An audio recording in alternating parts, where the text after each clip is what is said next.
Hello, replay people. The good old days. Do you remember the good old days? I remember the 80s as the good old days. To me, those were the best days of my life. What about you? What was your favorite decade? And if you didn't get to live through the 80s, well, I'll help you remember them, even if you weren't there. Sometimes I feel like I just live in the 80s. Oh, there's Tracy from the future. How funny, because I'm here talking about the past. And then my girl Tracy shows up. Where you been? I missed you. It's been a long time. I'm so happy to see you. There's Jamie. That's right, we graduated the same year, you and me. 1983. Good morning, Janet. You must be working hard. You got no time for the beach report. No, I'm so glad to see you, Tracy. I often invoke your name and say, where's Tracy from the future when you need her? I think you've heard me several times. Anyway, but really, I think it's going to be a fun show today because I wanted to talk about the good old days. And not even just my good old days, but even my grandparents' good old days. You're cute too, Trace. Someday I'm going to have to get to Australia. It's on my bucket list, but it's so far away. Maybe you could come to Florida. Who doesn't want to come to Florida? But who doesn't want to go to Australia? You guys, my girl Tracy, she's like camping on the beach. She can do all things Australia. I love my Australian followers. Yeah, some way, somehow, I have to meet you, Tracy. Tracy's another one who's been following me for what, 10 years at least? It's very interesting. I've learned a lot about Down Under from Tracy. Actually, I've had Australian friends since I lived in Switzerland.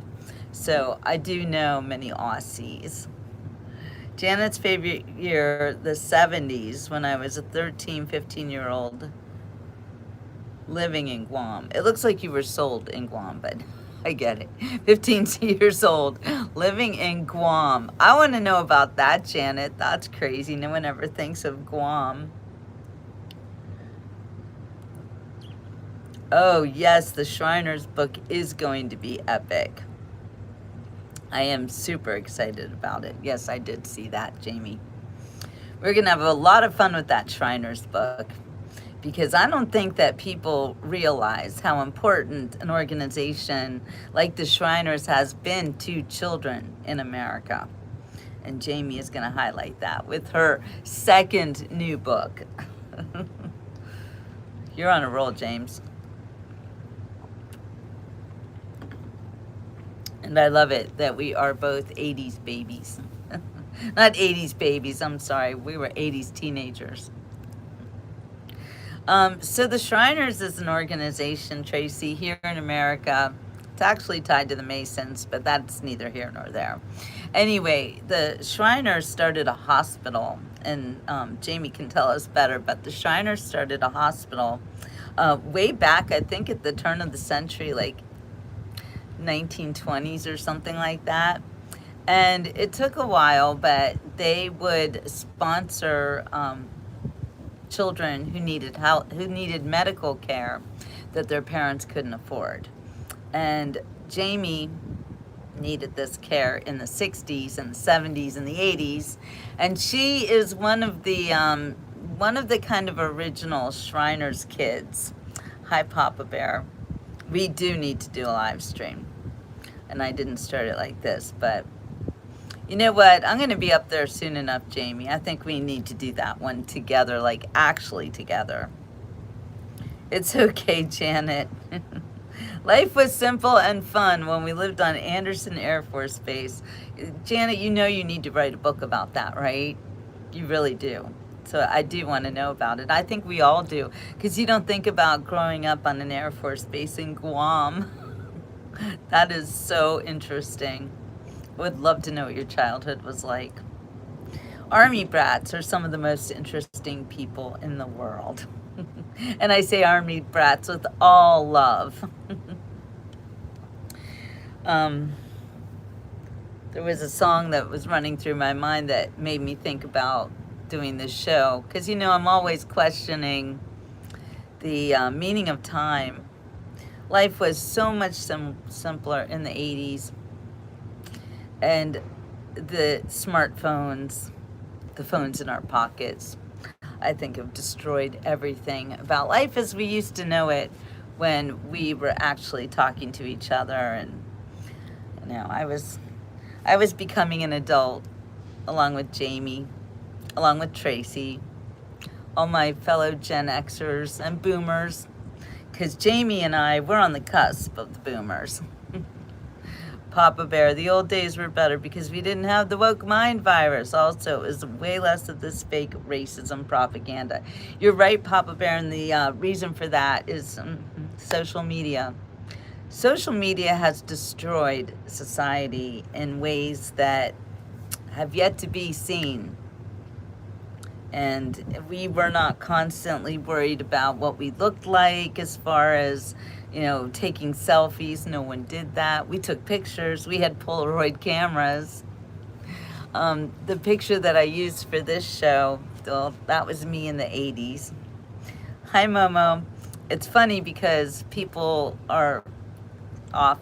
men come on my show and they'll be like, wow, you must have looked like blah, blah, blah when you were in your 20s. Well, this show is gonna let you do that. Wait, I'll see if I can green screen some pictures here.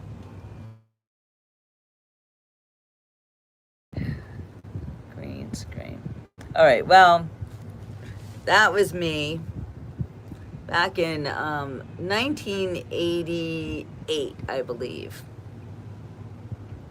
So that's what I looked like. I had bangs. Funny, can you see the young girl? I wore makeup then. Not a lot of makeup, but, and this was taken by my friend who is a professional photographer. So, yeah, that's what I used to look like. You were 3. Yeah, I was 24 in this picture, I believe. 1988 was an awesome year. I agree. Remember they told us the future was so bright, we gotta wear shades. I'm actually getting kind of a complex standing in front of that picture. So I'm gonna take it down. Because I'm like, man, no eye bags there. I don't know, in a lot of ways, I feel like I look better than that now. Maybe not. Hey, Kush. Anyway, yeah, well, beauty is only skin deep, right? And we get wrinkles, we get gray hair, our bodies sag. It's the aging process. I'm not gonna fight it. I'm actually excited about it. It's not that I want to look like an old lady, but that's what I am, and I'm embracing it. Just think if the president was president, then oh my God, that would have been awesome. Yeah, we might not have gone through what we did in the 80s, which was watch the destruction of our society, especially the food. That was when I realized that we were being poisoned and I had to leave this country. I was gone in the 90s. So it is what it is and what it was, what it once was. My dad used to say, beauty is skin deep, but ugly goes clear to the core. That's not far from the truth, Darla. I actually agree with your dad. White and black hair are the basis of creation of all colors. Well, I've gone through both. I used to have chocolate brown hair, and now I've got silver hair. Thank you, Kush. So I wanted to read something to you that I wrote, actually, more than 20 years ago, which is kind of funny because when I wrote this in July of 2004, it was the good old days. It's kind of funny. For those of you who are new and don't know who I am, thank you, Jeffrey. I am a journalist. I've been a journalist since I graduated from journalism school in 1987 from Scripps School of Journalism at Ohio University. And I have been writing my whole life. And I've been recording, if you will, my memories and other people's memories too, because as a journalist, I love to write about other people as well. Yes, I always put in a lot of work for you, and thank you for acknowledging that, Papa Bear. You know, you see people on YouTube and they don't, like, they'll do a bunch of shows and you'll love them and think they're great, and then they just disappear. Maybe they'll show up in a week or two. Once in a while. Not me. I'm here every day. I'm consistent and I'm real. So love me or hate me, I'm always showing up for you. And I have for the past 11 years. The Beach Report is 11 years old. So there's that. Anyway, I am here not just to entertain you, but also to educate you. And another thing I love to do is get y'all in your feels remembering the good old days, because sometimes we really need to go back into the past. Sometimes I can't say anything in the chat, but I stop by and give a like. I see that you are on all the time. It's true, Papa Bear. I am consistent in my showing up, so thank you for acknowledging that. It's not the easiest thing in the world to do, and people put down people like me a lot, saying I should get a real job, but I'm sorry. Got a phone call there. This is my real job and has been my real job for my whole life. I've always been a journalist. I've always been a writer. And yes, I like to read the Bible, Scott, on my shows too, because I think it's a very, very important book, perhaps the greatest book ever written. Butterflies are always signs from God, Kush. So that's cool. Were you missing someone in heaven? Okay, so I'm going to read you this, what I wrote in 2004 for a magazine in Pittsburgh. I had a column that I would write every month for this magazine, and it was called Jill's Journal. So I'm going to read this excerpt of it to you. And this is about my grandmother. Yes, I have. Thank you. Thank you, Papa Bear. My community is absolutely amazing. And I also encourage you to join my members group, which is growing. I think we're like almost at 60 members. So thank you guys for joining the members group. We have a lot of fun there, and we don't have to worry about trolls, which is always really nice. God Talks by Ed Rush. I have heard of that, Scott.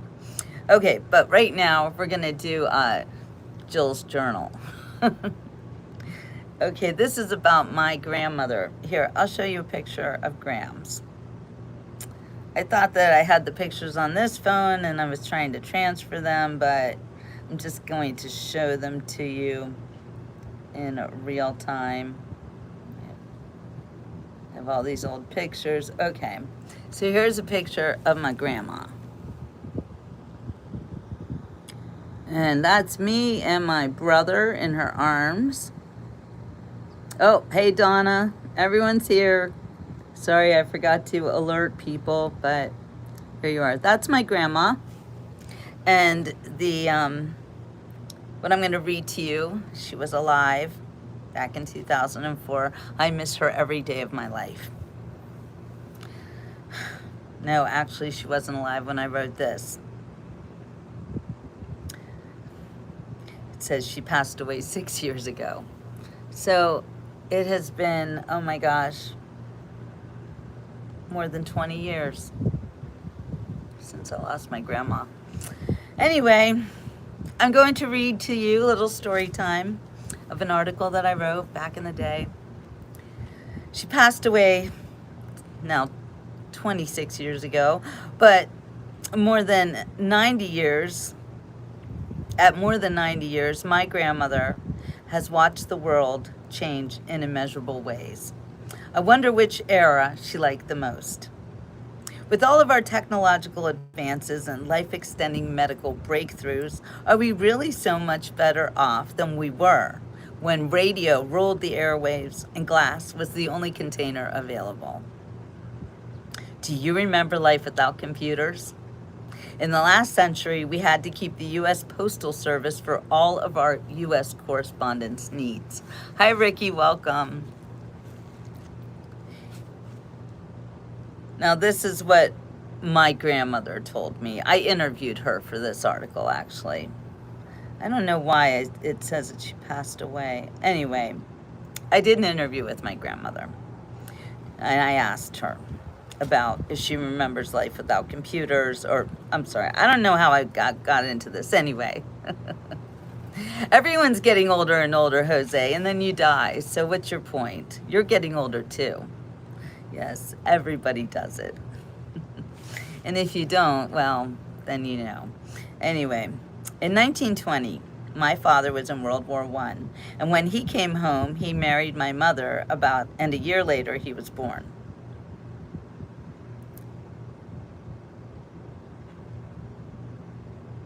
I don't know what's wrong with this article. It's like got all these typos in it. And a year later, I was born. World War I was 1918. We didn't have a car then. Yes, I'll get on my rocket ship and I'll be in Australia. It should take me maybe 20 hours. I don't know. No, Nick, sorry. Actually, we were just talking to my first big Australian fan, Tracy Chrome. And yeah, someday I'll come to Australia. Maybe. I don't know. Anyway, this is what my grandmother told me. We didn't have a car then. We got our first car when I was 7, and we lived about 6 blocks from the streetcar line. My father and mother would each carry one kid to the car line, and that's how we traveled. I was the favorite out of 5 grandchildren. I was the first. We were among the first to get cars in our neighborhood. Our car was a 1927 Ford. You had to use a crank to get it started. You put the handle in the front of the car and turned it a few times until it caught, and then you jumped in the car and off you went. We used coal for heat, and we would have it delivered to the door. Now, this was in Pittsburgh in the 1920s, and Pittsburgh is a very brutal place in the winter. Yeah, I don't really want to travel anymore either, Donna. I agree. I love where you live. Okay, so anyway, they would have the coal delivered to the front door, and they would dump it on the sidewalk. Then me and my father would take it in wheelbarrows and bushels to a basement window, which was just over the coal bin where we stored the coal. Then we fed it into the furnace to build a fire. When the furnace got too hot, it would puff out with all the dirt onto the clothes that were hanging in the basement, and I'd have to wash them all over again. It was like black soot. If you know anything about Pittsburgh or most industrial cities in the 1920s, the black soot was a big, big problem. In the morning when I came down, before I would open the fridge and take out stuff for breakfast, I would wipe the soot off the windowsills and tables and then bring the food out. Of course, we appreciate the improvements. Our milk was delivered to the door, always in glass bottles, and it wasn't homogenized so that the cream separated from the milk and came to the top and expanded. The cap would sometimes be 3 inches above the bottle on the ice. You had to keep a pail under the ice box, so when the ice melted, you had something to catch it. You had to empty the pail. Ice was delivered to your door, and you had a card that said 2550, and you exposed the number that you wanted so he could cut the block of ice and bring it to your door. When he chipped the ice, little pieces came off, and the kids would stand there and pick up the pieces, and that was ice cream. There were no McFlurries. My gram said that. We had radio. We didn't know any better. I used to see my father. He was an avid baseball fan, and he would sit in his chair next to the radio and close his eyes to visualize what the commentator was saying about the ball game. If they hit a home run, he jumped out of the chair.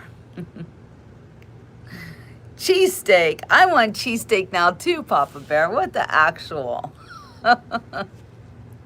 That's funny. Hi, John Anthony. Welcome to today's Speech Report. We're going back into the past. And this is my grandmother. I interviewed her a long time ago. This is what she told me. My first TV experience was when we were visiting family in Detroit.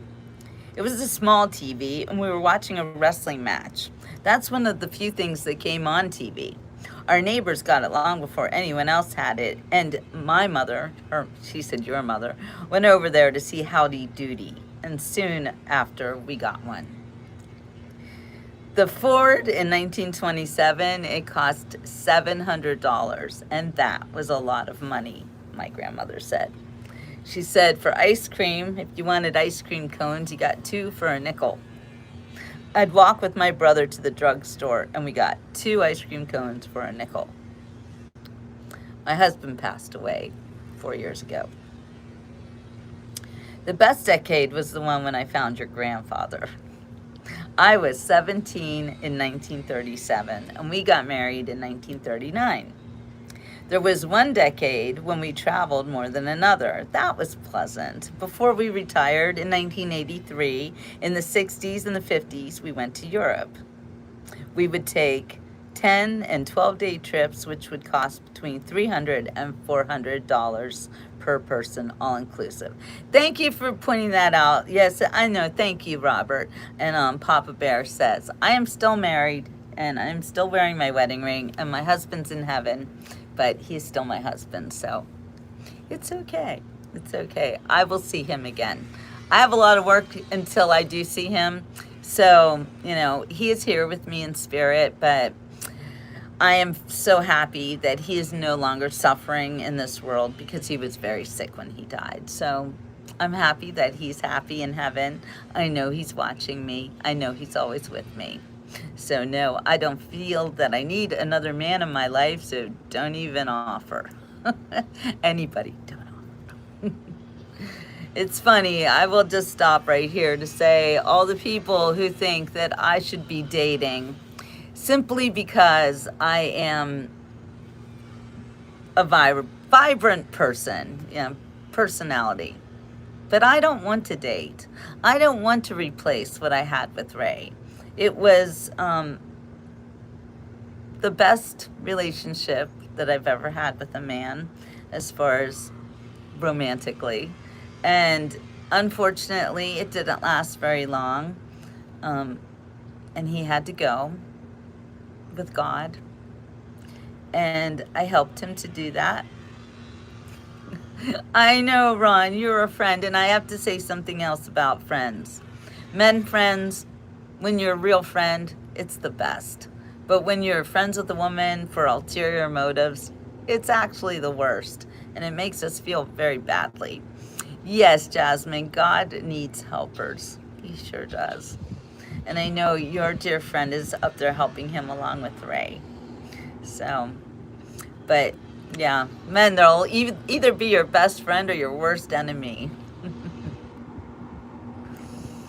Yes, by the way, Papa Bear is blind, and but when Papa Bear's on YouTube, he can visualize everything that I'm talking about. Right, Papa Bear?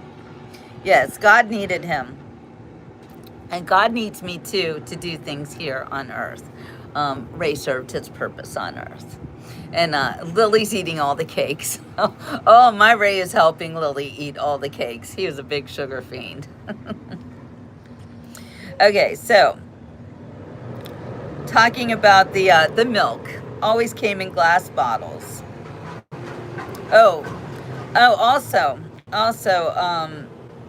my grandmother says we were not environmentally educated. That's just the way it was. The environmental pollution was mostly the smoke from the steel mills. But now the steel mills are gone, so Pittsburgh is clean. But if you ever see historic pictures of Pittsburgh, it looks bad. They used to call it the Smoky City. It was terrible. Oh, when I read my things that I write, actually, Papa Bear, it's as if I am immersed in the actual story. I love that, and I love that you tell me that because it means I do my job very well. Phil Goodyear, thank you. Yes, hi, have a great day. Yeah, and yeah, the noisy world is coming back. I think all the lawn mowers and weed whackers are gone for today. This is just the garbage guy. Anyway, okay, there were soft drinks too, and they were also in glass bottles. I believe beer was also in glass bottles, but my Grams didn't talk about beer because my grandmother didn't drink beer, and my grandfather also didn't drink any alcohol. Anyway, Grams did recall having cans. She said, I can see my mother fixing lunch and taking a can of spaghetti or baked beans and putting it into a pan of hot water, and that's how she heated it. Good news, we all woke up alive today. Yeah, Chad, agree. Thank you, Lord, for opening my eyes this morning. Plastic happened, according to my grandmother. Plastic happened so gradually that it was not memorable. And when it came to diapers, there was no diaper service. That was only for the extremely wealthy. We washed the diapers every day and hung them up to dry. By the time I had children, there was diaper service. That's my grandmother. My mother was born in 1940. It became more readily available around that time. I can remember washing diapers and hanging them up, and then I got diaper service. She said they brought a clean bundle of diapers and took away the dirty ones. You put them in a pail with disinfectant, and it was kind of a luxury. And my grandmother talked about cigarettes, which my grandmother did smoke back in the day. She said the packaging didn't change, but the price sure did. I was a regular smoker, and I smoked about a pack and a half a day. Wow. And I never saw my grandmother smoking that I remember. She said, I paid $1.98 for a carton. Oh, like a carton of 10 packs of cigarettes, 20 cents a pack. And I felt guilty because I considered that part of my food budget money. She said I set aside $8 a week for food, and a loaf of bread was 8 cents. My faith is also in Jesus Christ. There will never be a day I do not wake up. Oh, Papa Bear, amen. Praise the Lord. Exactly. Penny candy. Yes. I remember the penny candy.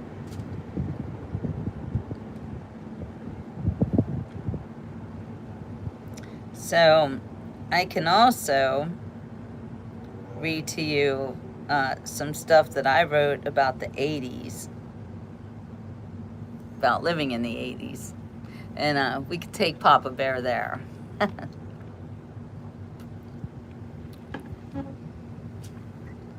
Rubber tree was imported to USA, Mishawaka, Indiana to make shoes and tires. My grandparents worked for the Uniroyal band. Wow. Janet says, I had to wash my kids' diapers out by hand and hang them to dry. We didn't have a washer and a dryer. Not in Guam. Oh, wow. Were you living in Guam then, Janet? Where were you living? Because you said you grew up in Guam. Okay.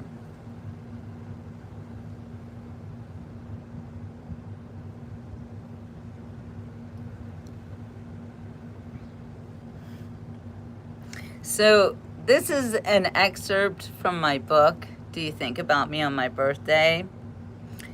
And hi, Brittany. And today is a great day to have a great day. But we're going back to the 80s, specifically 1983, which I think, for me personally, was the best year ever. Why was it the best year? Well, because I was graduating from high school, which made it awesome. And I was looking at a future that I was so excited about. And looking back now, I had every reason to be psyched. However, 1983 was also a horrible year for me. because I found out that everything that I thought was a lie. A lot of people are waking up today finding out that everything they were ever taught was a lie. But I learned it in 1983. We are so lucky to live in the United States of America. I count my blessings every single day. So do I, but I didn't always appreciate it. I don't know, sometimes I don't appreciate it now. Sometimes I look at my country and I think, oh, a lot of bad things have happened, and we've been lied to about kind of the majority of things. And I guess I found out about the lies pretty early in my life just because I was adopted as a baby. And I knew that my life wasn't real. Connie's in the house. Thank you for the flower, Connie. Love you. I learned very early that not everybody is Shalom Itzhak. Glad to see you. Not everything was what it seemed. John Anthony says, I feel like an 80s kid even though I was born in 82. I had an older brother and 5 older sisters. I hung out with them all the time. And you probably have really good taste in music. In fact, I know you do because you watch the Beach Report. Okay, I'm going to read to you. This is part of my book. This is before it was even edited to go into my book, but it's kind of indicative of what the 80s were like. So sit back, relax, enjoy this story time. Yeah, Journey and the Eagles. Exactly. So you don't want to be born in the 80s, Itzhak. You want to be born in the 60s so that you could be a teenager in the 80s, because that was the best. Being born in the 80s, nobody wanted that. No, you wanted to be living in the 80s, like living out loud. You watched Peach Color Roses. What were they doing, Kush? Yes, let's go stay in the Hotel California. Okay. You'll love this. Now this is uncut, okay? This is raw, uncut. Excerpt from my book, Do You Think About Me on My Birthday, before I even published it. Okay, so get ready.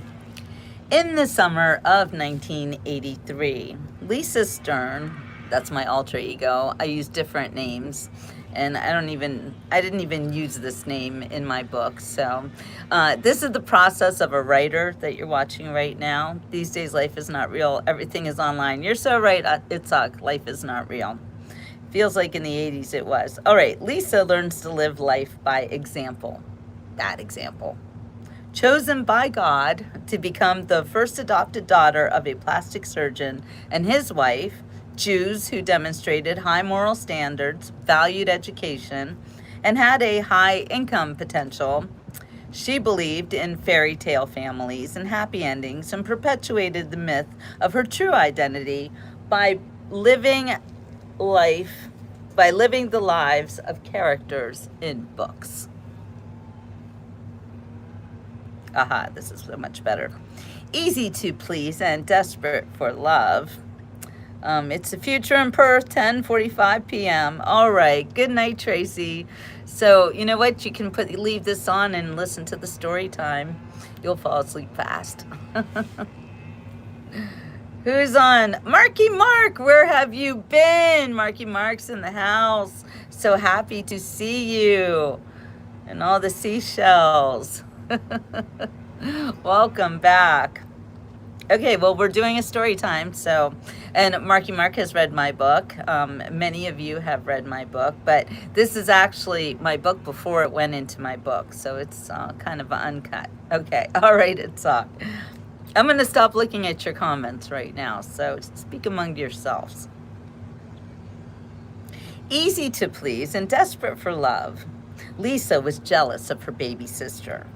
A sweet disposition and bubbly personality only served to enrage the toddler as she noticed a decline in the attention and affection she received from her parents as a result. Start out chapter 1 introducing myself and then, no, that's not my name. I started my life on Earth as an unwanted intruder. Cool, Trace. Luckily for me, they were so messed up that even they knew they weren't fit to be parents. Their existence baffled and amused me. Wizard of Oz was my all-time favorite movie. Poor Dorothy didn't even have parents, just Aunt Em and Uncle Henry. Did you know that when Judy Garland was born, her parents didn't want her? Her life started out as a mistake. When Judy Garland died, I was 3 and she became my guardian angel, along with Laura Ingalls Wilder and Anne Frank. Laura, Anne, and Nancy Drew, sisters all. I imagine that Judy Garland was my mother, but the character of Dorothy captured my soul. For the first 3 years of my life, I was the it girl. A shithead in a sea of blondes, as my Uncle Archie liked to refer to me. More fake relatives, fascinated by real families and people who looked like each other. I always knew that I was different. Being raised Jewish in a world of Gentiles didn't help either. All right, David. David wants me to sing. So the song that goes along with this paragraph is, wait a minute, somewhere over the rainbow, way up high, there's a land that I heard of once in a lullaby. Somewhere over the rainbow, skies are blue, and the dreams that you dare to dream really do come true. Someday I'll wish upon a star and wake up where the clouds are far behind me. When troubles melt like lemon drops way up the chimney tops, that's where you'll find me.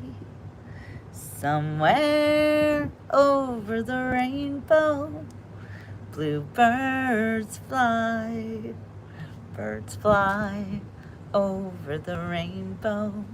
Why then, oh why can't I? If happy little bluebirds fly beyond the rainbow, why, oh why can't I? No, Kush, I've never been to the Ozarks, but I have been to the Alps. Okay, moving right along. As I began to mature, so did my taste in reading. In fact, the forbidden thrill of reading Looking for Mr. Goodbar, who remembers that book? I remember the forbidden thrill of reading Looking for Mr. Goodbar better than I remember my own adolescence. You're welcome, David. Feel free to tip your hostess.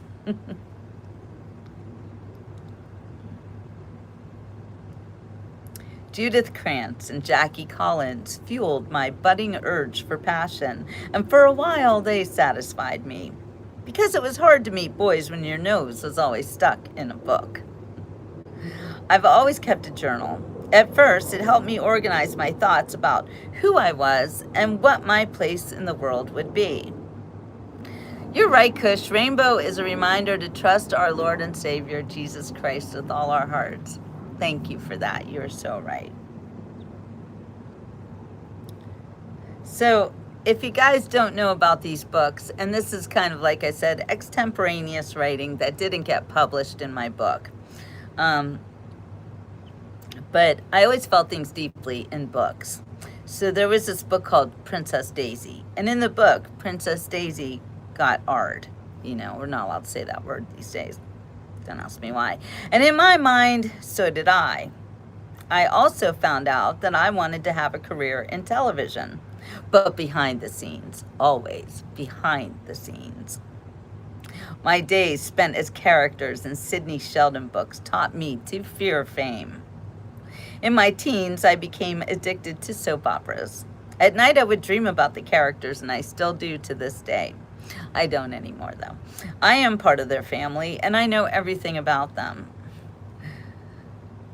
I knew that my parents picked me up from the adoption agency when I was 2 weeks old, and whenever I wondered who I belonged to before then, the answer was always the same.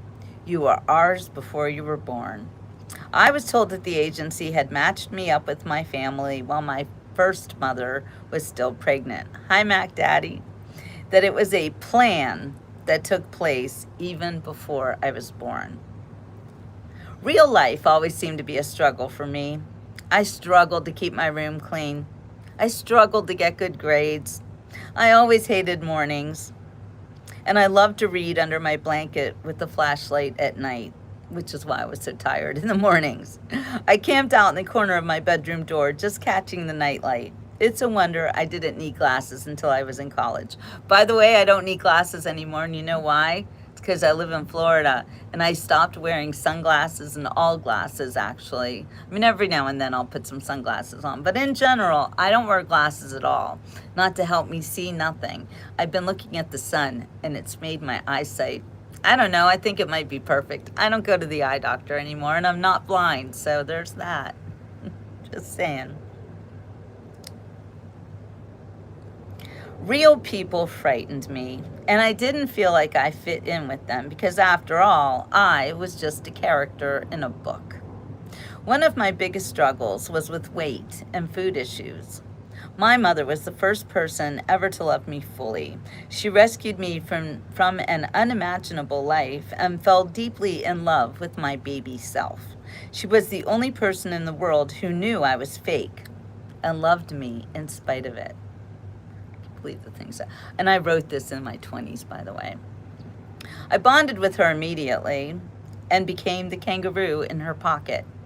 She never gave birth to me, but she loved me more than any mother could love me, and I identified with her strongly. An English teacher, she was the one who turned me on to books and reading. It was from her and her book collection that I learned more than she could ever guess. All by myself, I replaced the babies that died in her womb. My brother and sister did the same, and there were never three children loved more than we were. And as much as I loved my mother, I loved her parents even more. And as I knew that she loved my brother and sister just as much. It was an unwritten rule, however, that my grandparents loved me the best. The story of my life actually began in 1983. Mother was fat, and I identified with that. She told me I was fat too, and every fat joke she ever heard was told to me in earnest. Her obsession with food was being passed down to me with a vengeance. Then I read a book called The Best Little Girl in the World and subsequently became a fake anorexic and bulimic. She knew what I was doing, and she accused me of it. Even as I lost 20% of my body weight, and the boys at school ridiculed me for being a stick figure, while my brother called me Cambodia because my wrists were so tiny. Come to think of it, look at my wrists, they're still really small. Come to think of it, the only fat jokes I ever heard came from my mother. I pretended to be upset by the skinny jokes, but secretly I adored them. If there was one thing my mother taught me, it was that thin was in. Wow, that's a big paragraph to unpack as an adoptee. Hi, Gretchen. Were you adopted? Let me know in the comments of those of you who were adopted and what you think about being adopted, because I have taken decades and decades to understand having been adopted and what life was really like for me, so much so that, you know, as a writer, as a journalist. All right, Marky Mark, you can watch the replay then. Have a great day. Glad you were here. It was really good to see you. So anyway, and also as a reader of my books, Marky Mark, this might give you even some more insight into what I've written, what I have published. When it comes to being a writer, there's a big difference between what you write and what you publish. Oh, President Trump just declared the Straits of Hormuz U.S. territory. I love it. I absolutely love it. I thought he already did that. And it's really hot out here. I'm gonna have to put my fan on. Hope it doesn't make a lot of noise for you guys. Yeah, yay for fans. Yeah, and I'm schwitzing. All right, shall I continue to read, or would you guys like to discuss anything? Let me know.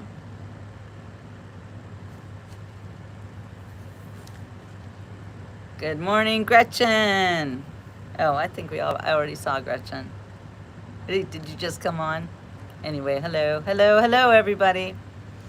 We're going back in time to the 80s.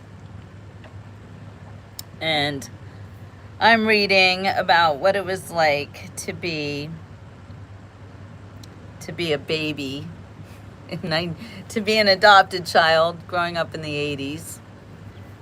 I know, but maybe we should go see what is the news about President Trump. I'm gonna look it up for you, okay? We'll find out what they're saying.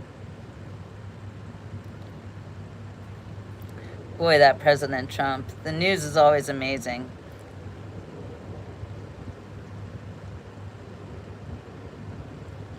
So here are the headlines that have rolled in the past 24 hours. CNN, August 17, 2026. Deadline to reach U.S.-Iran deal expires. Trump threatens Oman. Okay, that's not a very interesting headline. I'm not learning about that. Darla says, I wasn't adopted, but there were times when I felt like I was. I know, I've heard that from people. However, really being adopted is a whole situation that you couldn't believe. It really messes with your head in a myriad of ways, and some people never even realize it. And the only reason I realize it is because I'm constantly researching everything. Here's another one. This is the New York Times an hour ago. This is their headline. Trump honors a teenage lifeguard and takes aim at a CNN reporter. I heard about that. And the lifeguard I think he's honoring is a boy who saved a little boy's life, which is great. And I love that President Trump honors him. And the CNN reporter, I think he told them they were fake news and shut up. It's true. It's so true. Actually, I think what happened was the CNN reporter was really rude. I can't read you this article because the New York Times has a paywall, but I wonder what CNN has to say about it. PBS, another Trump-hating outlet of our country. Hey, Uncle Andy. Yeah, back in the day. Well, this is current. We're doing current news now. My friend Sarah's here at the restaurant. Okay, say hi to Sarah for us. Trump holds I read that already. Florida holds primaries for governor and Congress. Testing Trump's grip on adopted state. That's funny. Here's what PBS has to say about it. I'll just read it to you so you can see the biases. I know, the Communist News Network, exactly, Papa Bear. A Republican attempting to become Florida's first black governor, and they actually, in this PBS story, capitalized black, which is kind of strange. And why did they have to talk about the color of anybody's skin? It's constant racism being pushed on you by the media. Oh gosh, that was in July that I was walking around the Capitol, Lewis. That wasn't a few weeks ago. That was more like a month ago. Maybe it was a few weeks ago. Geez, it seems like it was forever. Hello, David Mayfield. How are you? Anyway, so they're talking about firing Donald's faces a crowded field Tuesday while Democrats wage primary battles for a reduced pool of left-leaning seats under redrawn congressional maps. Oh, they're upset about that. U.S. Representative Byron Donalds is banking on President Trump's endorsement in hopes of securing the Republican nomination and advance to the fall election. His opponents include Lieutenant Governor Jay Collins and political newcomer James Fishback, who nobody likes, by the way. Oh, you want to see the palm trees? Absolutely. I'd be happy to show you palm trees. There you go. Bunches of palm trees. They're everywhere. Aren't they the best trees in the world? They just scream, vacation, vacation. Yeah, look, this one's fritting in the wind. It's beautiful, isn't it? Okay, you got your palm tree fixed there, Kush. Always happy to help out a friend. Okay. The Democrats' leading candidate for governor is David Jolly, a former Republican congressman who switched parties last year. That's weird. Florida Governor Ron DeSantis, a leading conservative figure who has clashed and collaborated with Trump over the years, is barred from running a third consecutive term, which is too bad. The primaries are giving final form to a November ballot, whose races will test Trump's grip on his adopted state and Democrats' ability to resurrect Florida as a national political battleground. Well, that's not going to happen. Florida has moved notably to the right since Trump won his first election in 2016, though Democrats hope to regain ground from his slumping popularity ratings. Yeah, you just wish. Oh my gosh, I love living in Fort Lauderdale too, Papa Bear. Two Democrats are battling for nomination in a U.S. Senate special election to complete Marco Rubio's term after he became Trump's Secretary of State last year. Who loves Marco Rubio? This girl. He has been amazing, like best ever. So we've got progressive state lawmaker Angie Nixon matching up against retired Army Lieutenant Colonel Alex Vindman. Oh no, not him. A former National Security Council official who testified in Trump's first impeachment case in 2019. Alex Vindman is a traitor. Oh my gosh. I hope the Democrats nominate him. Oh, no way will he win. Yeah. Time to vote. Time to vote today. Meanwhile, Senator Ashley Moody, the DeSantis appointee currently holding the seat, appears in a strong position as she seeks the Republican nomination with Trump's endorsement for the term's final 2 years. Go Ashley Moody.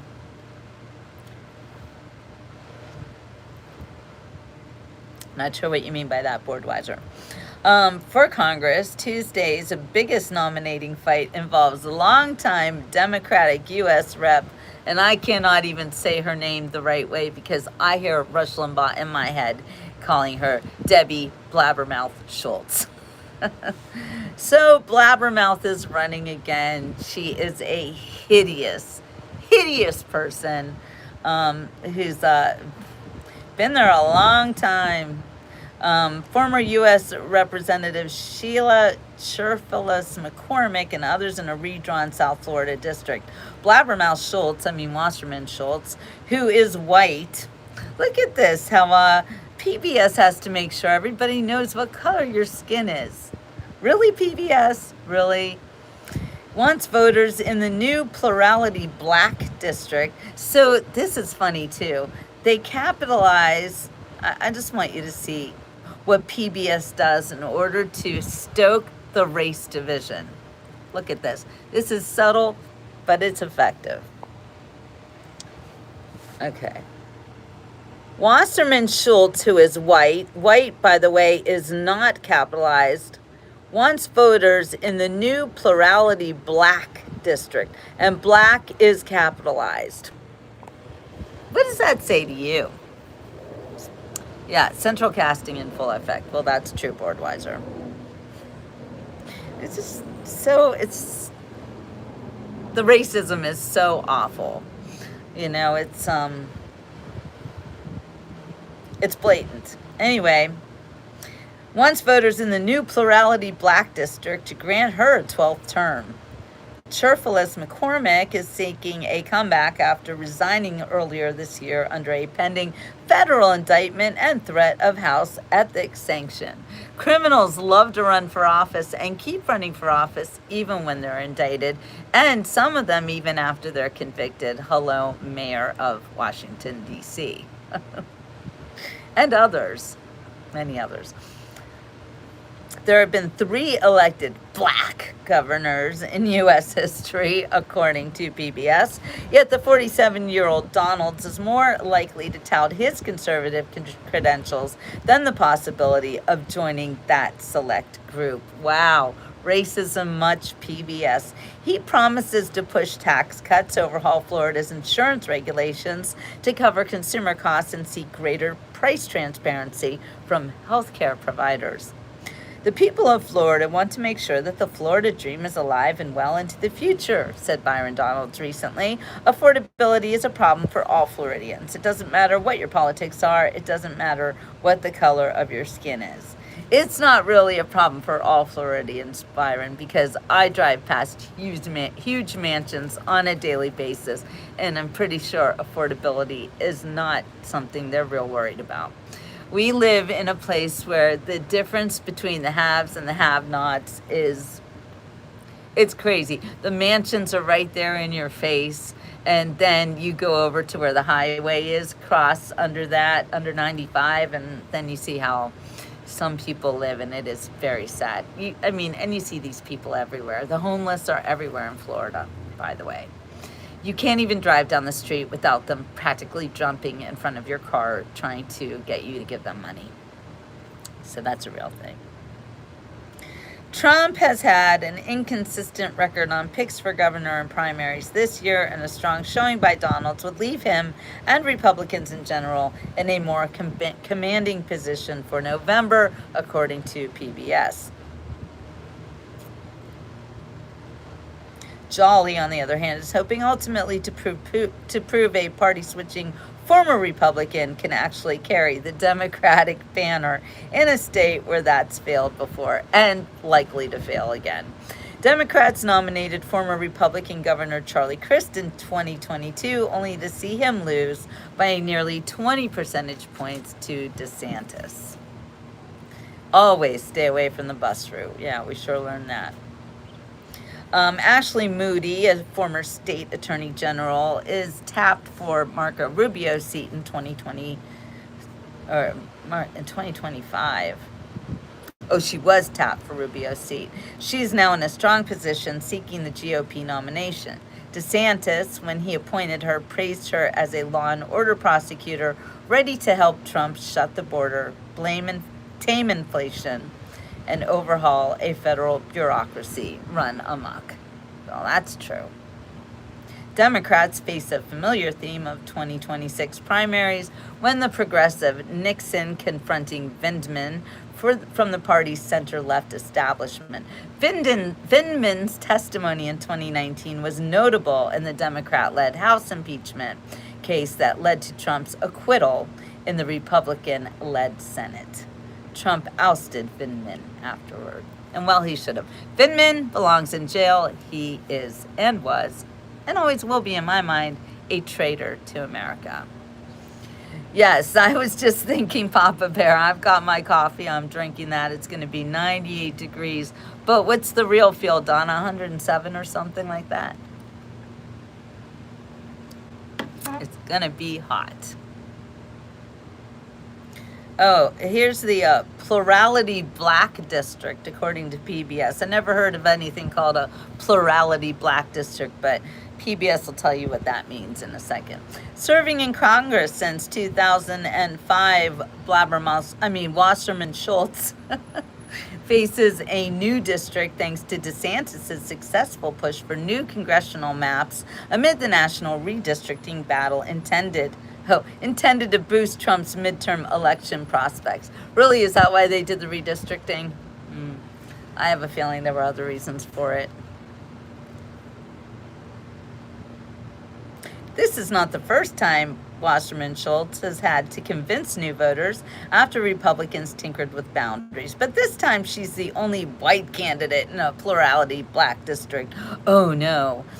The redrawn Florida 20th is concentrated in the most Democratic and diverse parts of Broward County. That's where I am right now, and doesn't include her hometown of Weston, which is right over there, west of Fort Lauderdale. Yeah, it has been a hot summer. Hot time, summer in the city. Back of my neck getting dirt and gritty. Yeah, it's been hot. Anyway. It is so strange how PBS repeatedly capitalizes the word black as if it's a pronoun. Very, very weird. I think it's very racist. Wasserman Schultz, four primary opponents who are black, according to PBS, wants to make sure you know that they're black, including Cherfilus McCormick, have argued the district requires a black representative.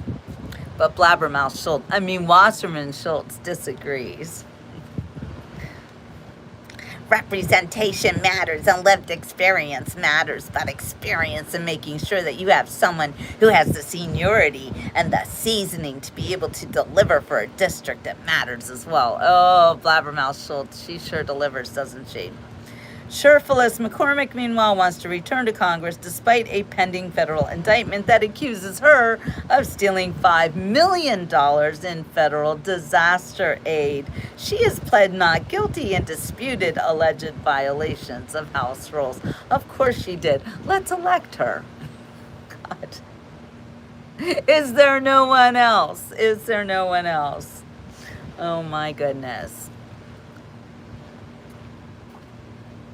It's a perfect blue sky day here in Florida, by the way, so I'm not worried that it's going to rain. But it probably will later because it is our rainy season.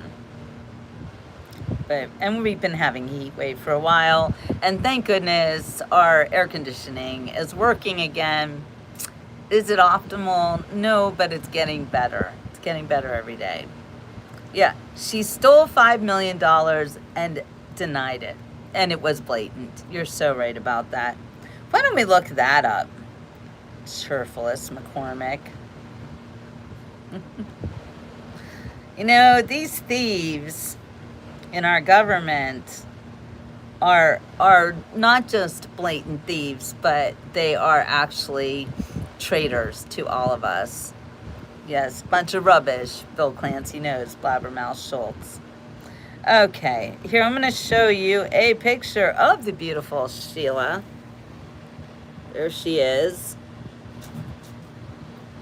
She doesn't look like a thief. She's 47 years old. Let's find out what she did.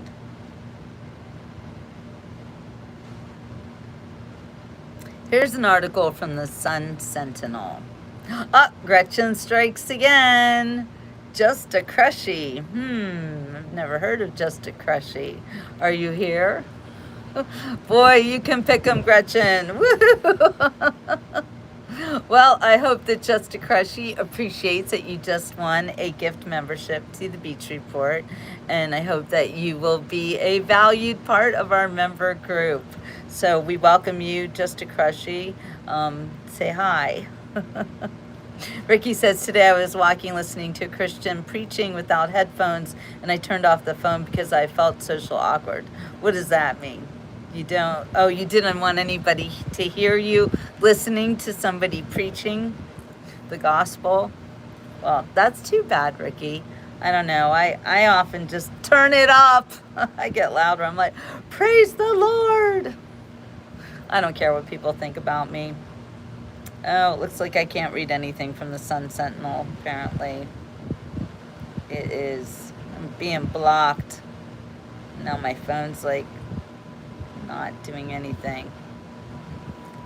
Yeah, this is a problemo.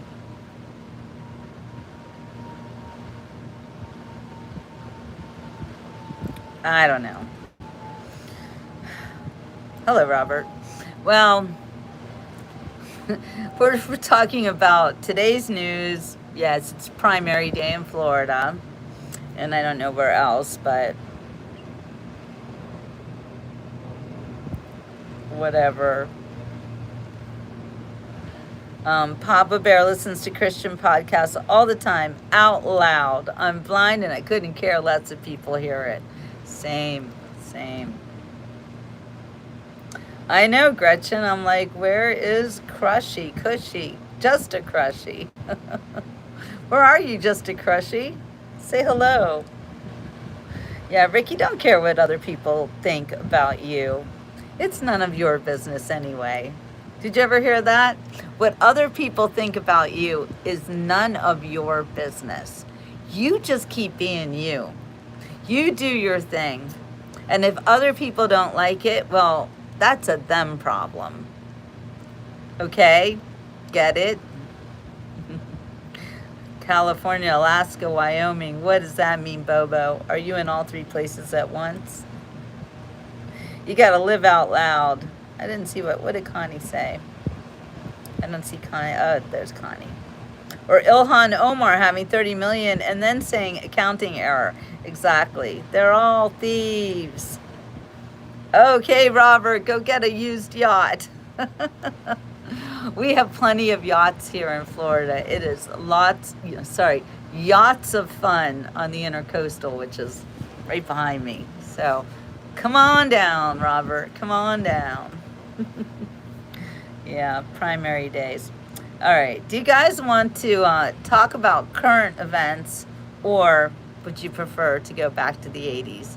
I'm going to give you about 15 more minutes, and then I got to move on with my day and do some other things in my career as a journalist, as a book publisher, as an author, as a writer, everything. I'm a one-woman show. Did someone send somebody a membership? Yes. No, the membership's name is Just a Crushy Papa Bear. That's their name. And yes, Gretchen has been gifting memberships every day in honor of her birthday month. And her birthday was just 2 days ago, I think it was, right? I don't know. I'm not good with time or what day is it. I usually don't even know because time isn't real. I live on God's time. Robert says, got some good deals on yachts there. Oh, you're 68 years old. And it's good if you can afford a yacht. Then you should buy one. I would like to afford a yacht. Hi, Jody girl. I'm doing well. I am living the dream here in Fort Lauderdale. And we're going to help Robert buy a yacht.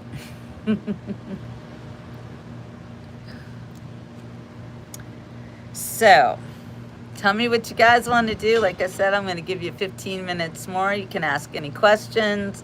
I don't have to answer the questions that are rude, but I'll answer the ones that aren't. So, do you want to hear about life in 1983 or what I was writing about? Or do you want to hear about current news? Bobo wants to go back to the 80s. Okay. Who else? Come on, we need some more input here.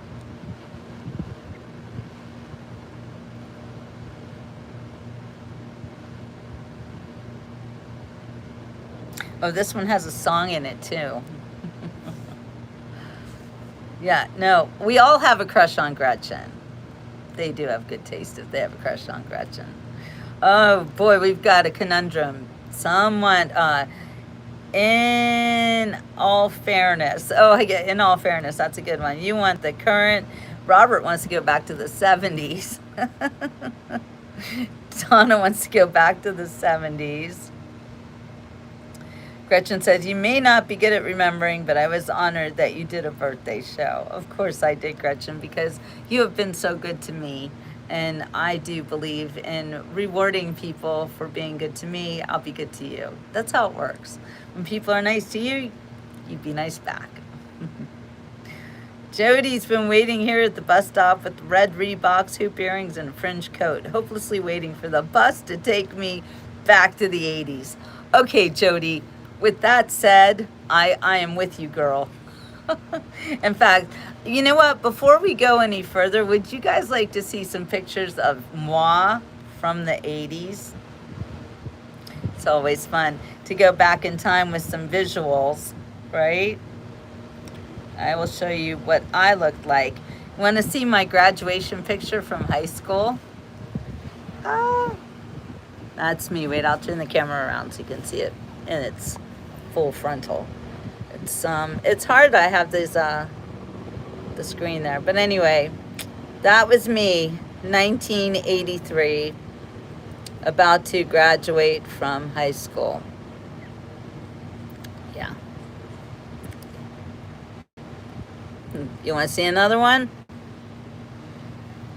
This is me. Actually, this is what I started my show off with.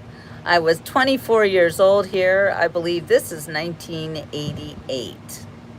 Yeah, Jody, you're my sister. Mac Daddy says, I can remember my memories too at my age, but truth is it can be hard sometimes to remember things. Yes, it is. Thank you, Mac Daddy. I was only 5'4". I didn't want to model. I don't like modeling. This is the summer of 1983, and I was 17 years old here. My dad took this picture. He would not stop taking pictures of me, and the look on my face is really actually annoyance. Robert graduated in 1986. Oh, you boomer. You hippie boomer, you. So, something quick about modeling. First of all, models are tall, thin people. I am short and tend to gain weight. So, no, I never want to be a model, because just the word, and I'm not putting anyone down who's watching. If you are a model, good on you. I think that's a really difficult job, to be a model person. A model person.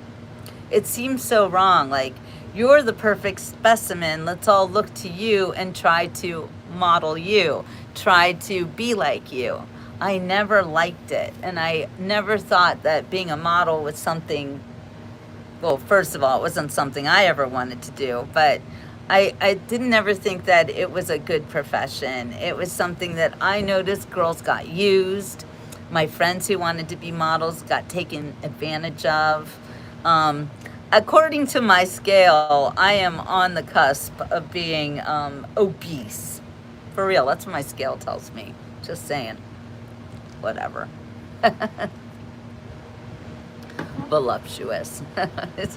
it's all semantics. Class of 77 for Donna, but we went extra to graduate a year, or you went extra to graduate a year early. Wow. So, I wasn't allowed to go to Concerts Dragnet until I was in college, actually. My first ever concert was Heart. And it was at the, what was it called, in New Jersey? Coliseum or something? But it was at a big place in New Jersey. I saw Heart for the first time. That was my very first concert.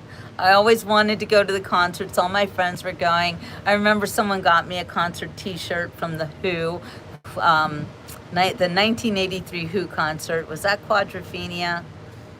I can't remember exactly, but... And then I followed the Grateful Dead for a little bit. I'm glad you're here, in all fairness. Hope you like and subscribe, and think about joining my members group. Heart did a great concert. Yes, the Wilson sisters, amazing. Oh, U2. I liked U2 a lot as well, Jody, but I wasn't cuckoo for U2. I was more about the Police. I loved the Police. Jetty's back. What do you call a black cow with white patterns? Shamu. That's a good one. Yeah, Mac Daddy does seem older than his age. Heart is still touring to this day. Shout out to the Wilson sisters. Van Halen, Waylon Jennings, Willie Nelson. If I didn't love you, not as often as I should have. Little things I would have said and done, I just never took the time. But you were always on my mind. What a diss song. You were always on my mind. I love the Stones too. Tell me that you're sweet love. All right, you want to see some more old pictures? You want me to sing? I could sing a heart song. Alone. How's that go? I don't know. The heart songs aren't coming into my head right. I don't know why. Here, I'll show you another picture. You want to see me in the 70s? You're gonna love this. Yeah, YouTube is woke now. Okay, that's me in the 70s. Look at those teeth. If you ever wanted to make fun of my teeth, here's your reason. Look at them. Then they came in. Yes, I had to have braces because of this situation. I have some even worse pictures though. Here you can see the teeth when they first came. These are the baby teeth. That's me playing on my first piano.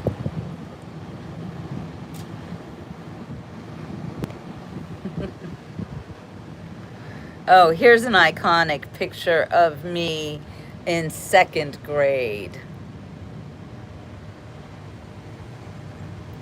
Who wore the yarn ribbons in their hair?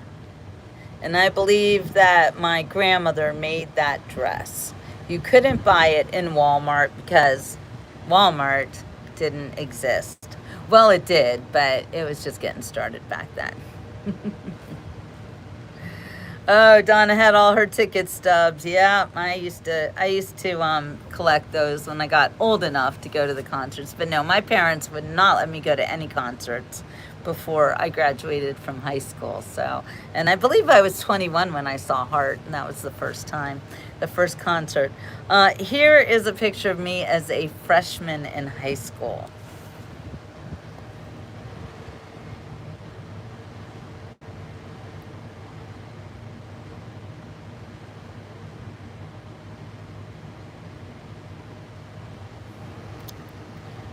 '80s hair, don't care.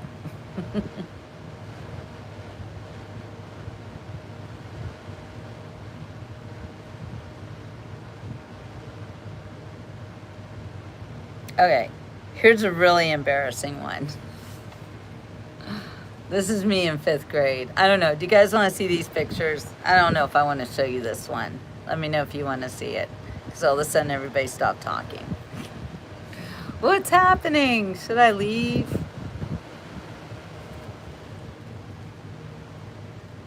Oh, look, all of a sudden, there they are. I had no boyfriends.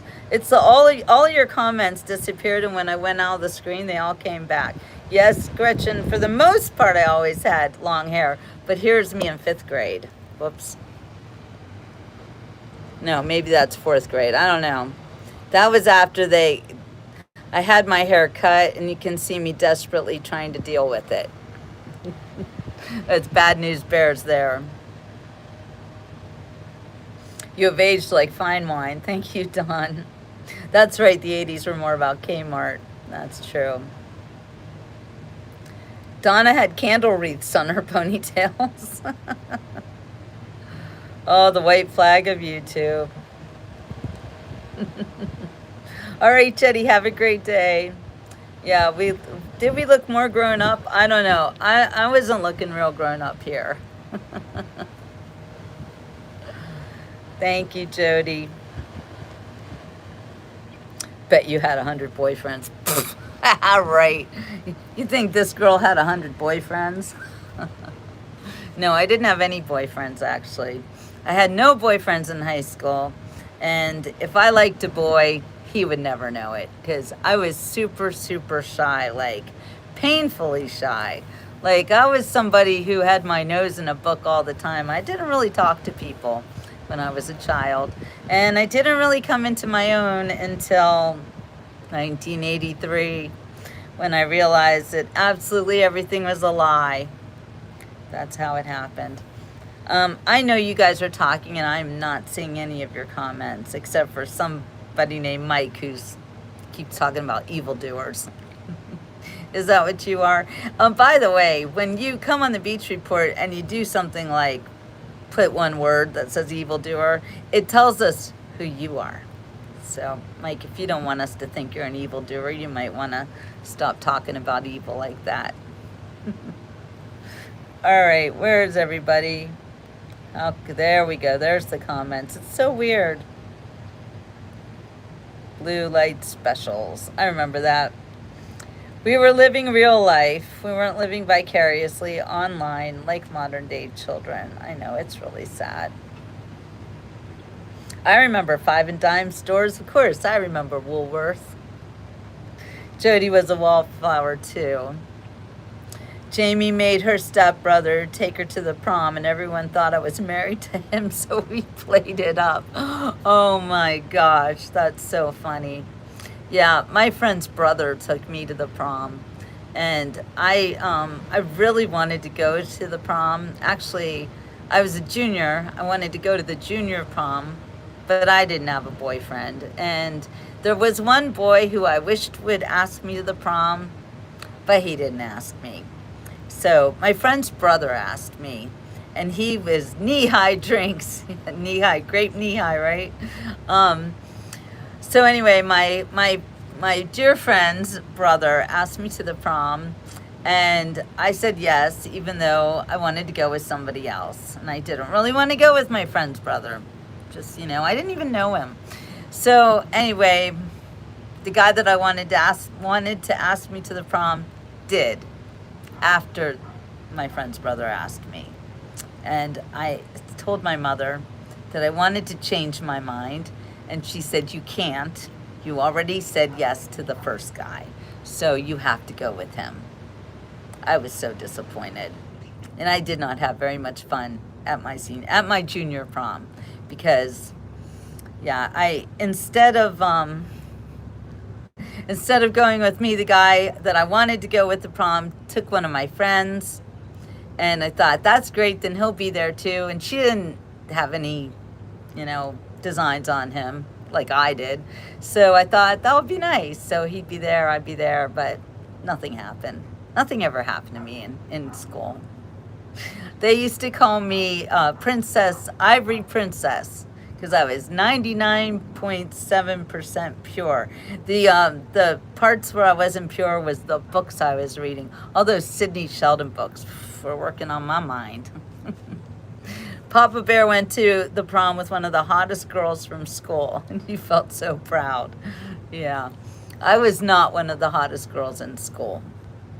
Since I graduated after my 16th birthday, I was too young to go to anything, according to my mom. Yeah, let's hear it for sheltered kids. I was one of them. Gretchen says, went with friend's brother as friends when I wouldn't put out. I had to walk 11 miles home. Ooh, that is mean, mean, mean. Jody says, I was a wallflower. I never asked the boy I liked. And years later, I found out he wanted to go with me, but he was too shy to ask to. Right, Jody? That's how it always works. Shy people, it's a problem. Robert was a surfing hippie motorcycle cowboy. I love it. You sound dangerous. I was not allowed to ride on motorcycles, and to this day, I don't ride on motorcycle. Animals Tech is in the house. Where you been? Good to see you, animals. Yeah, it's sad. Our childhoods.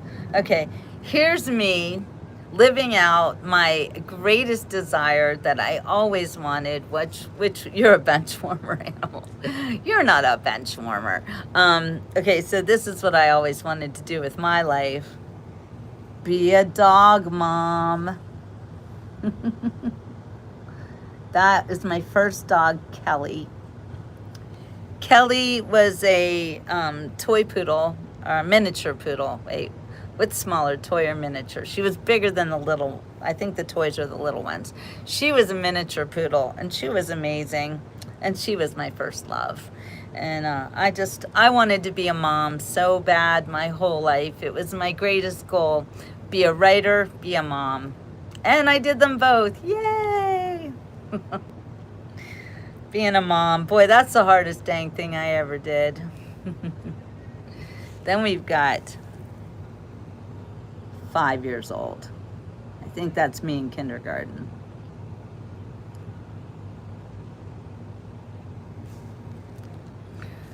Donna was camping, fishing, surfing, snorkeling, beachcombing, and boating.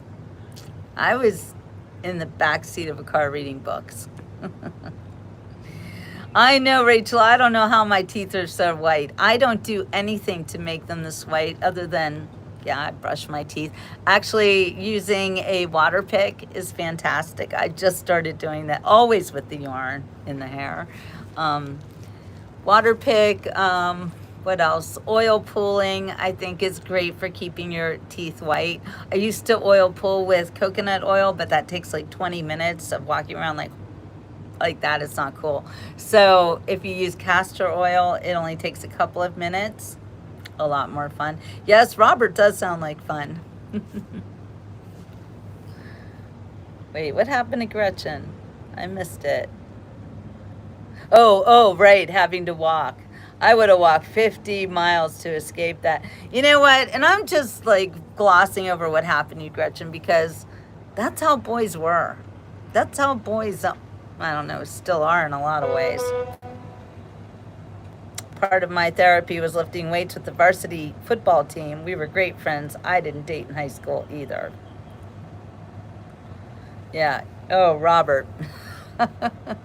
Your parents are like, so glad he's raised. But look, you're 68 now, right? So whatever you did it right. Okay, what else? What else? I know people are always talking about how white my teeth are, but really, all of the coffee, tea, smoking, cigarettes for how many years? For like 30 years. I don't do that anymore, but I do a lot of things that my teeth shouldn't be this white, but they are. So I don't know why. I'm just lucky, I guess. Yeah, Gretchen knows she dodged a bullet. She knew it at that moment. Lifting weights with the guys.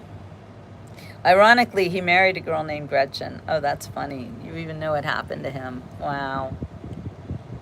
Yeah, beep, beep. At least we're done with all of the noisy lawnmowers and weed whackers. So, are you still smoking, Robert? You need to stop. Should I read you my No Good Time to Quit tome? Do you need to hear that? You know, quitting smoking was one of the very best things I ever did. And not just for my health, but for my wallet, too. Okay, want to see me on my Sweet 16 birthday party? Tell me if you know where I am and what's going on in this picture. I didn't like to be girly in high school because of disability. Yeah, I was always a girly girl. Okay, tell me if you know what I'm doing on my 16th birthday.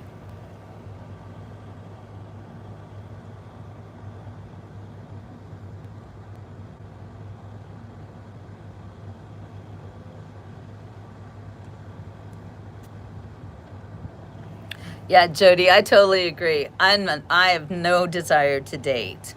Yeah, our days were tame compared to today. Agree. So, as Ian was doing LSD, I did that a couple times too, and no thank you.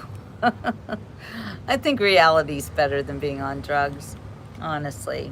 Reality's crazy. If you're on drugs, it's like you lose the excitement of the reality. Whose birthday is it? Somebody's birthday? Oh, you mean my birthday? Yeah, my Sweet 16. Does anyone know where I am and what I'm doing? Look at that. What do you think's going on there? Everyone's microdosing psychedelics now. Scovy, you should join my members group. We have more fun there than we actually do in general population. So, yes, I took life right on the chin, fully sober. That is good, Jody. I didn't always do that. A lot of times when I realized that you could numb yourself, Yeah, I did that a little bit. A little bit. Oh, would you like to see my bat mitzvah picture? It's funny you should say that, Gretchen. I happen to have that right here. You spelled it wrong. It's bat mitzvah with a V, not an F. Anyway, that is me at my bat mitzvah, 1978. I was 12 years old.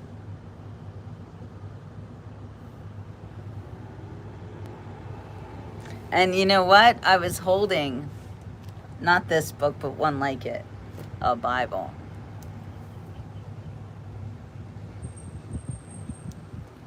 Farrah Fawcett hair, indeed.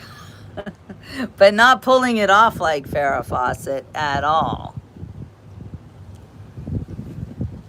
No, no Farrah Fawcett hair for me on that one. See if I have any real Farrah Fawcett hair ones. No, and none of these pictures, but I did pull off the Farrah Fawcett do. Here is me at 17. No, 16. No, 15. 15 because Kelly died when I was 15. And Kelly was in her last year right there.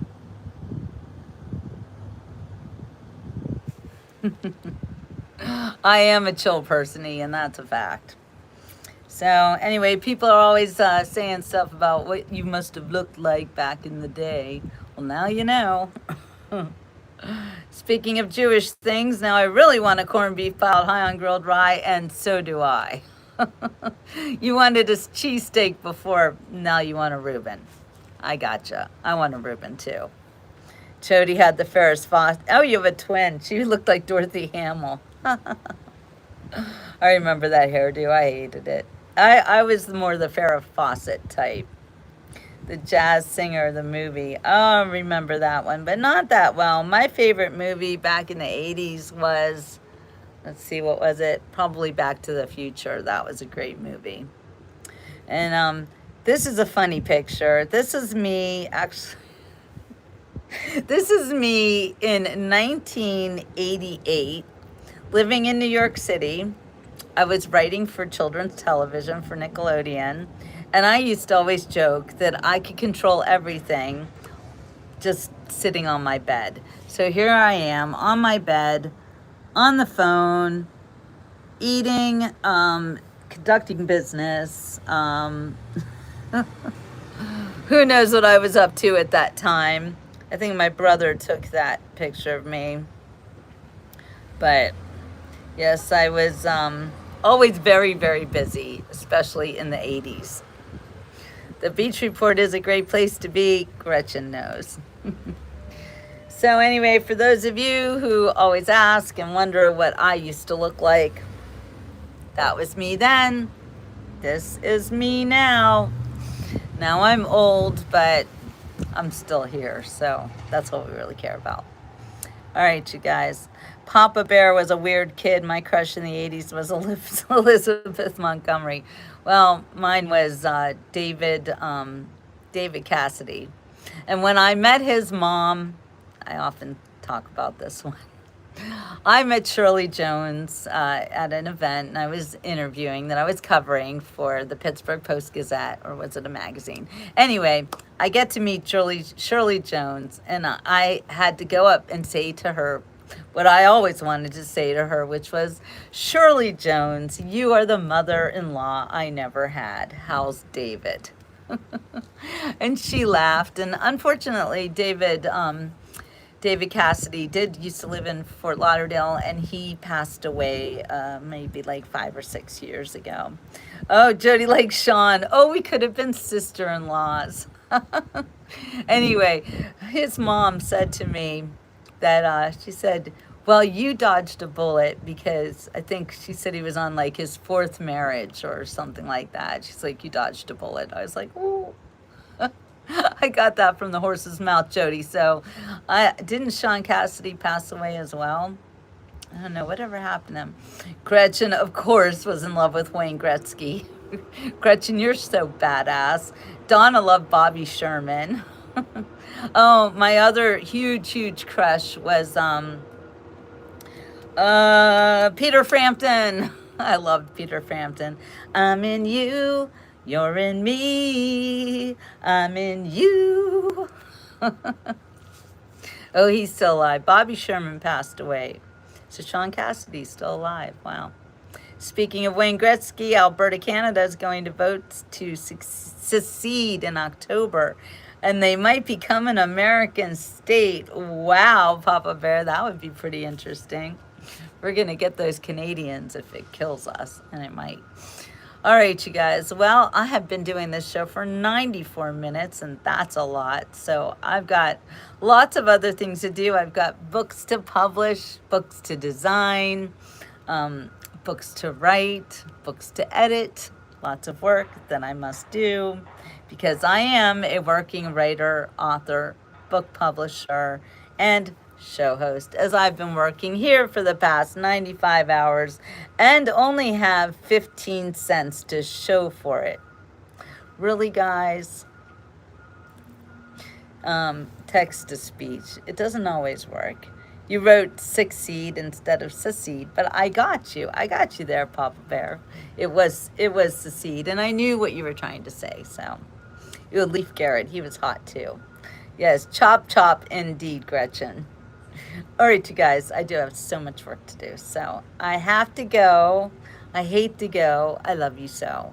All right, you guys, don't forget to take care of the Beach Report. By the way, I'm not sponsored by any big companies. I am not your television. I am not brought to you by Pfizer or anybody else. Nobody funds me except for you guys. I just want you to know that because I do depend on you in order to pay the bills. Just saying. Just so you know. I work too, and this is my job. Bobby Sherman left whatever he was, police officer, and now one of my children is calling me, so I really got to go. Oh, wait, let's wait for Gretchen. Gretchen's gonna send a super chat. We'll wait for that. Thank you, Gretchen. And I gotta say, those of you who do support the Beach Report by being in my members group and sending me super chats, every $10. Wow, thank you, Gretchen, so very much. You are awesome. And I know that you love the Beach Report because how much you support this show. And when Gretchen sends $10 to the Beach Report, that's for everybody. As Jamie says, thank you, Gretchen. Because the more you guys help me to do what I do, then I can help you. We all work together here. And I'm not trying to get rich, I'm just trying to get by. So I really appreciate that, Gretchen. You are so awesome. And, you know, people who appreciate what other people do, people who need people, they're the luckiest people in the world. One person, very special people, and yet letting I can't remember the rest of the words to that one. Anyway, it's a great song. I used to know the words. It's happening to me. I think I'm getting old. Anyway, yeah. Let's leave with an 80s song. What is your favorite 80s song that you would like to hear me sing right now? And I'll sing it for you, especially Gretchen, but for all of you. And thank you guys for liking my singing. I get better and better the more I do it. And that's what anything is. You practice and you get better. So I used to love to sing, but only around myself. So now that I sing out loud for everyone, I do find that my voice is getting better and stronger. I don't always hit those notes, but I try. All right, if you don't come up with the song, I'm going to sing one of my favorite 80s songs that always makes me think of life in the 80s. And this one is out of a movie that I loved from the 80s. Let me know if you know what movie it is. Wait. How are you not going to know? It's in the first line. Well, I was born a coal miner's daughter in a cabin on a hill in Butcher Holler. We were poor, but we had love. That's the one thing my daddy made sure of. Shovel coal to make a poor man's dollar. In the summertime, we didn't have shoes to wear. But in the wintertime, we all get a brand new pair. This is a song about the old days, right? From a mail order catalog, money made from selling a hog. And Daddy always managed to get the money somewhere. Mommy loved to raise 8 kids on a miner's pay. Well, that was Daddy. Mommy washed our clothes on a washboard every day. I'd seen her fingers bleed. To complain, there was no need. Should smile in Mommy's understanding way. In the summertime, we didn't have shoes to wear. But in the wintertime, we'd all get a brand new pair. Oh, the work we done was hard. At night we'd sleep 'cause we was tired. And everything would start all over at the break of morn. I know, I'm messing up all the words. I don't know. I think I've been doing this show too long today. It's 100 minutes now. Yeah, I'm proud to be a coal miner's daughter. I remember well the well where I drew water. All right, and that's it. I have nothing now. All right, you guys. Losing it over here.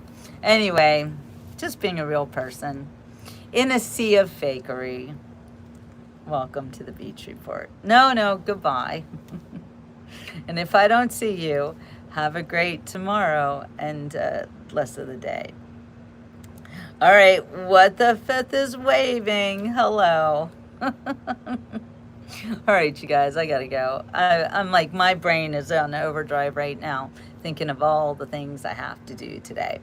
All right, you guys, we'll see you on the next Beach Report, probably this evening, because I show up not just once a day, but usually twice. And thanks again to Gretchen for everything you do for the Beach Report. You are outstanding and a really good friend. Here, I'll sing this one from the 80s, from a show. Do you know what show this is?